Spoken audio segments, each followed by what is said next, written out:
Hello friends, my name is Emile and welcome back to another edition of the Hot Lap Classic, this time taking a look at the 1999 BMW 320 Ci. This car was requested by Racer, and it is the first of the modern E46 BMWs that we have to take around the course. We've had the 323 Compact, however we have not had one of these E46s. Have we had the Saloon? No, we haven't had the Saloon. No, we haven't.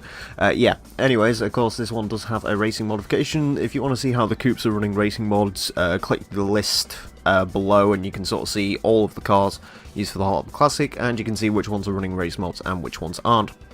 This 320 Ci is running the race mod. Two of them are, one of them isn't.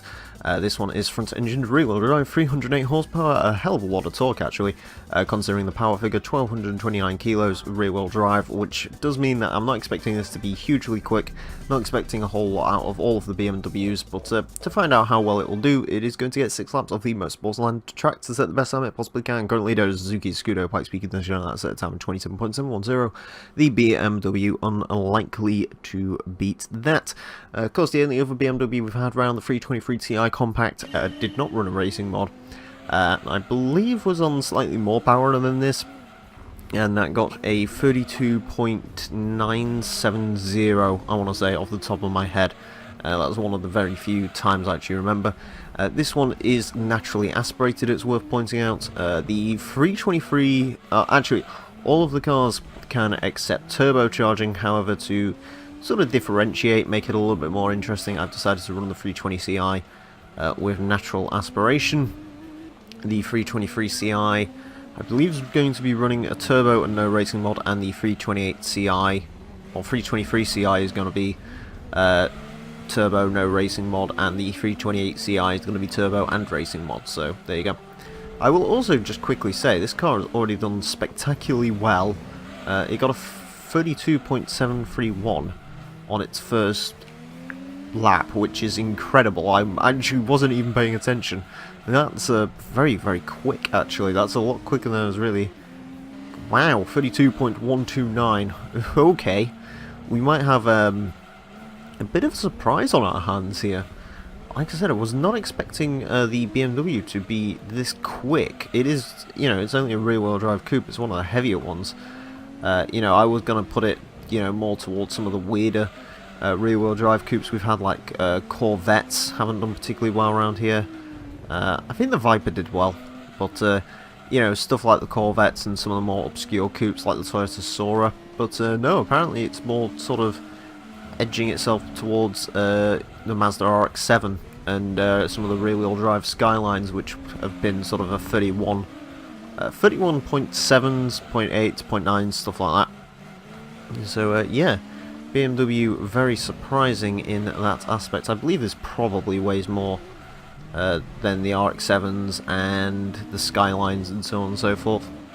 Maybe have to check that one back. Ooh.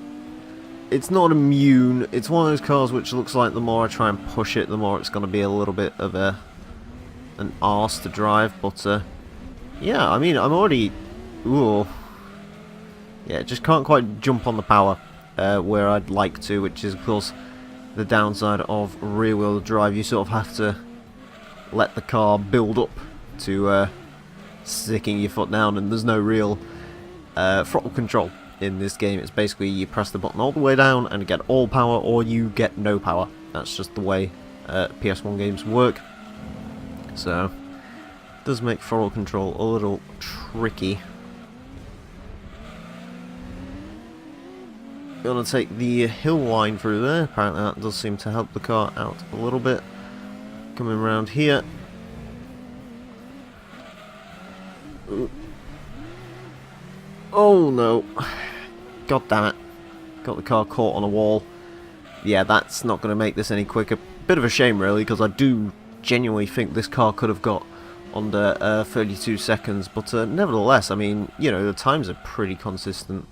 So 32.129 is the final time for the 320 Ci. Pretty decent showing, actually, all in all. Could have gone maybe a little bit quicker, but there is still 2 more of these cars to see how quick it could have gone. So, the surprising BMW, where does it go on our leaderboard? Let's go find out.